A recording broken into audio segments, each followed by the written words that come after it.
शन्नो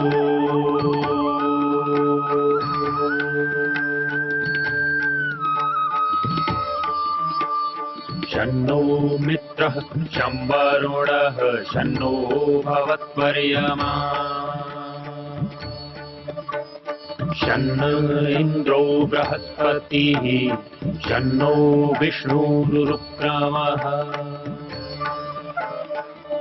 ॐ शान्ति शान्ति शान्तिः।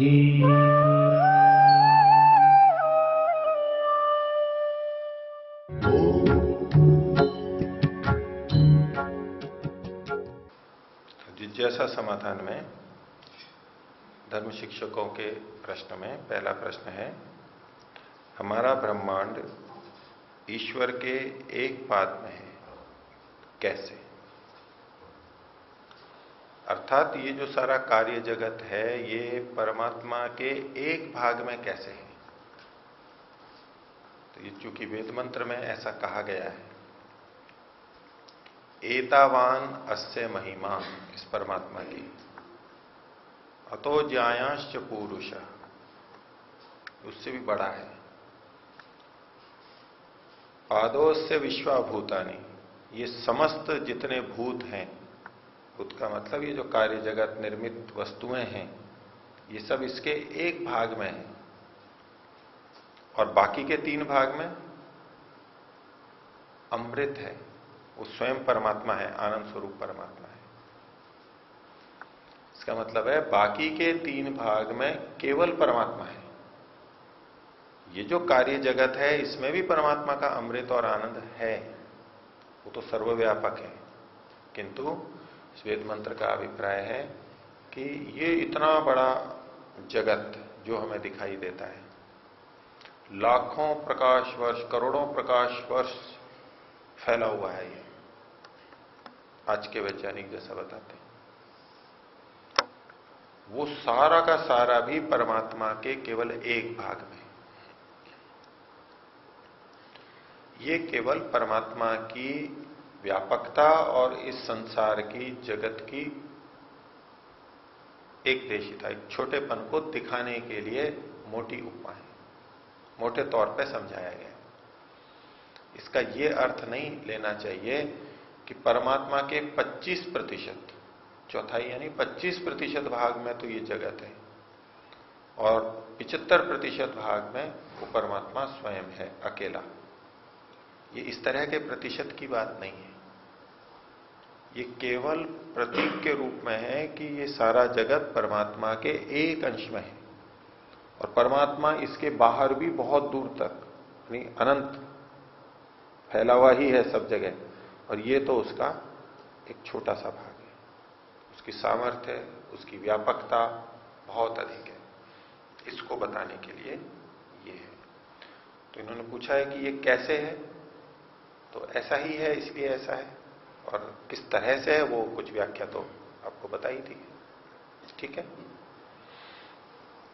अगला प्रश्न, क्या प्रकृति स्वयं निमित्त कारण बन सकती है? प्रकृति निमित्त कारण नहीं बन सकती। तो इनका प्रश्न संशोधनीय है, या निमित्त कारण की जगह उपादान कारण कहते तो ज्यादा ठीक रहता। प्रकृति इस संसार की उपादान कारण है। जैसे घड़े का उपादान कारण मिट्टी होती है, मिट्टी घड़े का उपादान कारण होती है, और कुम्हार घड़े का निमित्त कारण होता है। कुम्हार मिट्टी से घड़े को बनाता है, कुम्हार खुद घड़ा नहीं बन जाता। तो निमित्त कारण वो होता है जो बनाता है। जैसे कि परमात्मा ने इस सृष्टि को बनाया, इस कार्य जगत को बनाया प्रकृति से, मूल प्रकृति से। मूल प्रकृति का मतलब है यहां पर सत्व रजस तमस। ये प्रकृति का मतलब ये जो दिखाई दे रहा है अभी ये नहीं है, सत्व रजस तमस, इस कार्य जगत के, संसार के बनने के जो मूलभूत आदि कारण तत्व हैं, नित्य तत्व हैं, उनको प्रकृति शब्द से कहा गया है। तो प्रकृति निमित्त कारण नहीं बन सकती क्योंकि वो जड़ है। परमात्मा निमित्त कारण है, प्रकृति तो उपादान कारण है। तो मैं ये मान के चल रहा था कि आपका प्रश्न यूं होगा कि क्या प्रकृति स्वयं उपादान कारण बन सकती है? प्रकृति उपादान कारण है लेकिन स्वयं नहीं बनती है, अर्थात अपने आप उपादान कारण नहीं बन जाती है। निमित्त कारण उसको उपादान कारण बनाता है। परमात्मा इस प्रकृति का उपयोग कार्य जगत के रूप में करता है। इस दृष्टि से प्रकृति अपने आप उपादान कारण नहीं बनती। जैसे हम कहें कि मिट्टी घड़े का उपादान कारण है लेकिन वो अपने आप उपादान कारण नहीं बन जाती। कुम्हार उसको उपादान कारण बनाता है। जुलाहा धागों को वस्त्र का उपादान कारण बनाता है, उसको उपादान के रूप में प्रयोग करता है, तो वो उपादान कारण कहलाते हैं। तो प्रकृति अपने आप नहीं बन सकती। पहली बात, यदि निमित्त कारण का प्रश्न है तो प्रकृति निमित्त कारण होती ही नहीं है, वो उपादान कारण होती है। और उपादान कारण होती है तो वो अपने आप नहीं बनती है, परमात्मा उसको कार्य जगत में परिवर्तित करता है। इस रूप में वो स्वयं उपादान कारण नहीं बन सकती। ठीक है, बोलो। और उसके कारण मतलब तो प्रकृति का मतलब आप ये कार्य जगत ले रहे हो। फिर प्रकृति का मतलब मैं सत्वर स्तंभ ले रहा था, तो ये निमित्त कारण बनती है, ऐसा बताया था। किन्होंने बताया था? कि बारिश हुई और बीज अंकुरित हुए, तो किसको निमित्त कारण कह रहे हैं? वर्षा को। वर्षा का मतलब पानी। पानी उसमें केवल निमित्त नहीं, वो उपादान के रूप में भी वहां पर होता है। वो बीज में प्रविष्ट करता है जल, और जल बीज में प्रविष्ट करता है, उससे बीज फूलता है, फिर उसमें क्रियाएं होती हैं, और जो अंकुरण होता है या जड़ बनती है, उन सब में पानी की आवश्यकता होती है। वो पौधे का एक भाग होता है, उसका उपादान कारण के रूप में कार्य वो वहां पर विद्यमान रहता है। पानी का होना बीज के अंकुरण में कारण है। ठीक है, पानी नहीं होगा तो अंकुरण नहीं होगा, ये ठीक है। इससे पानी की कारणता पता लगती है, केवल कारणता पता लगती है, लेकिन कौन सा कारण है ये इतने से पता नहीं लगता। जो हेतु इन्होंने प्रस्तुत किया, न्याय दर्शन वाले ध्यान देंगे इस पे। इन्होंने क्या बात रखी थी? उनकी सुनी हुई बात ये रख रहे थे कि यदि पानी नहीं हो तो बीज होते हुए भी अंकुर नहीं होता।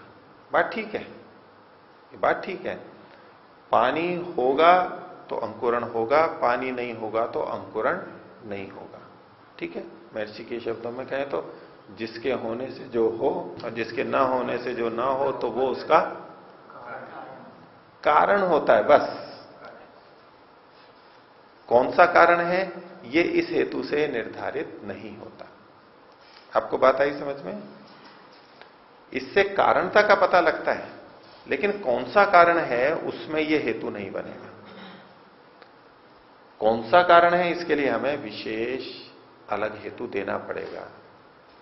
हेतु दें या तो कारण के लक्षण को देखें कि उपादान कारण कौन होता है और निमित्त कारण कौन होता है।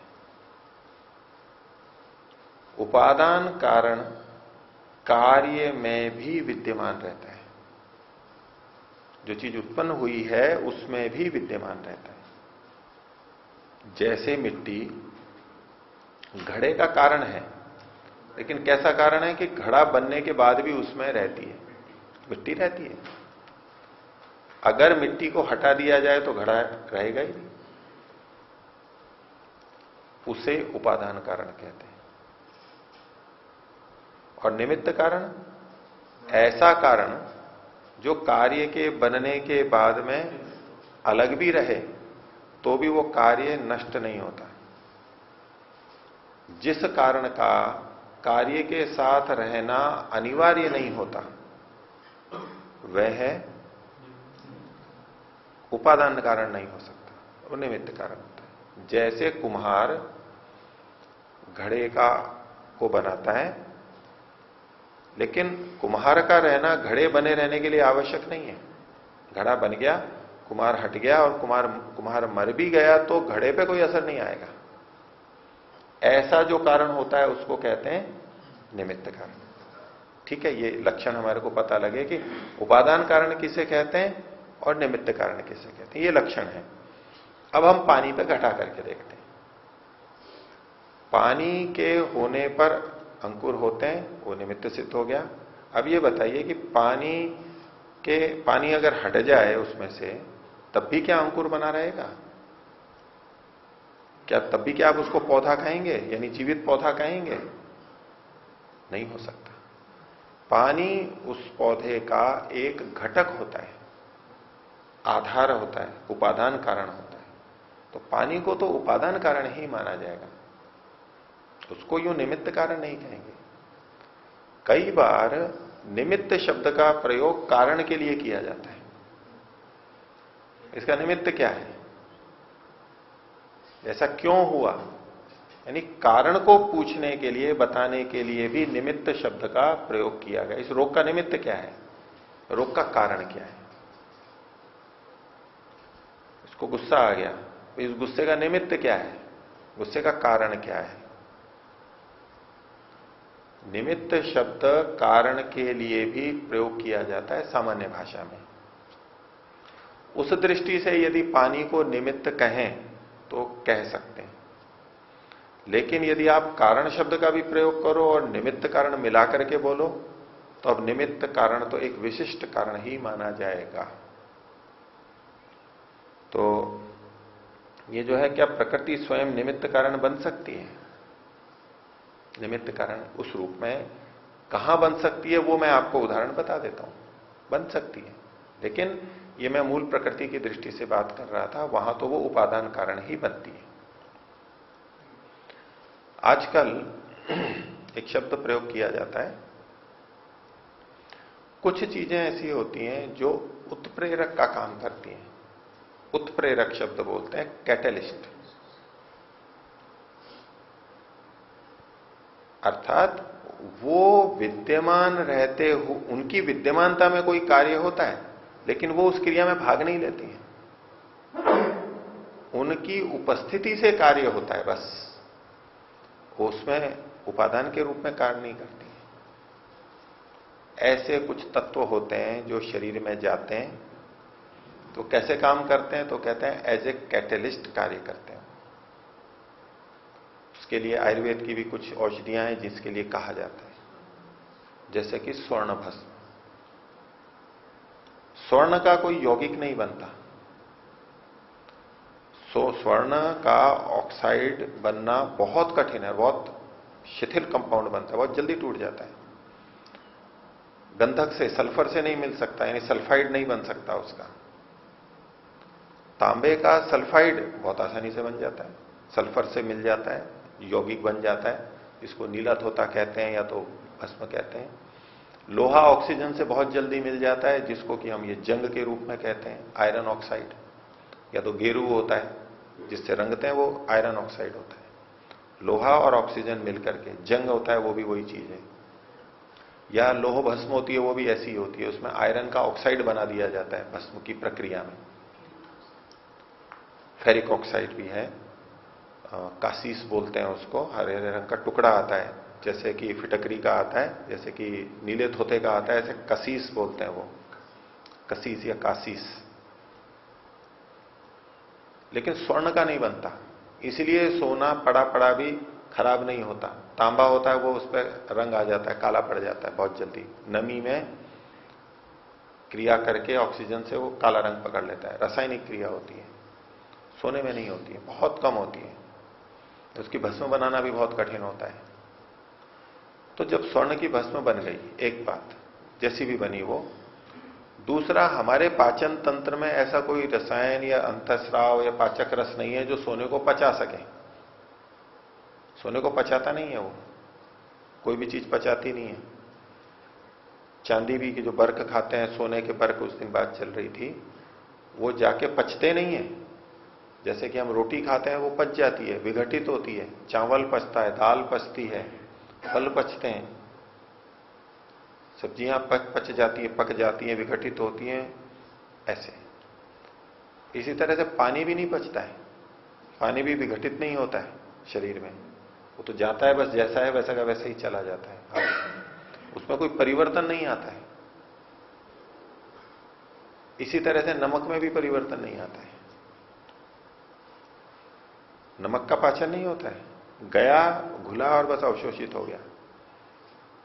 लेकिन चीनी खाएंगे तो उसका परिवर्तन होता है, उसका पाचन होता है।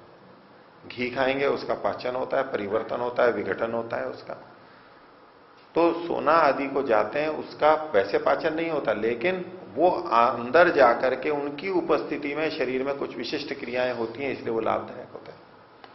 तो होता है वो पचता ही नहीं है तो फिर फायदा कैसे करता है। इसलिए कई जने कहते हैं कि वो तो खाया और वो तो निकल जाएगा। जब पाचन ही नहीं होता, अवशोषण ही नहीं होता, तो लाभ क्या करेगा।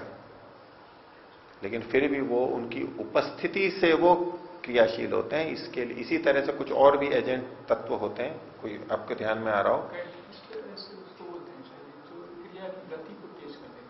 क्रिया की गति को तेज कर देता है और क्रिया में सहायक होता है। कुछ रासायनिक क्रियाएं होती हैं जिसमें अभिक्रियाएं होती हैं, परस्पर उनमें रासायनिक क्रिया तो होती है, लेकिन एक ऐसा तत्व होता है जिसकी उपस्थिति में वो क्रिया हो जाती है। वो होता है तो क्रिया होती है, लेकिन वो स्वयं क्रिया में भाग नहीं लेता है जी। उद्दीपक में उत्प्रेरक शब्द मैंने बोला था आपको। उद्दीपक एक अलग अर्थ में है, उत्प्रेरक के शब्द में संस्कृत में बोला जाता है, और कैटेलिस्ट में जो शब्द बोला, इस अर्थ में जब लेंगे तो जो चीजें ये कैटेलिस्ट के रूप में आजकल विज्ञान मानता है, उत्प्रेरक के रूप में मानता है, ये निमित्त कारण है,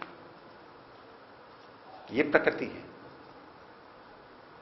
वो निमित्त के रूप में हम कह सकते हैं उसको इस रूप में, लेकिन जो मूल प्रकृति है वो तो उपादान कारण, और खासतौर से किसके लिए, इस जगत जो इससे बनता है उसके, तो वो उपादान कारण के रूप में ही रहती है।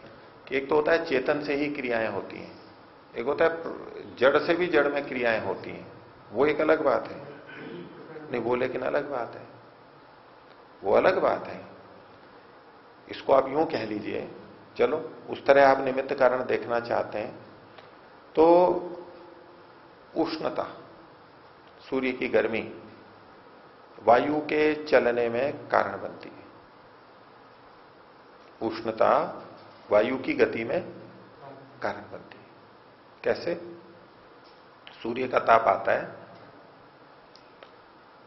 हवा गर्म होती है, गर्म होकर के फैलती है, हल्की होती है, हल्की होती है तो ऊपर उठ जाती है। जो हल्की चीज होगी वो ऊपर जाएगी।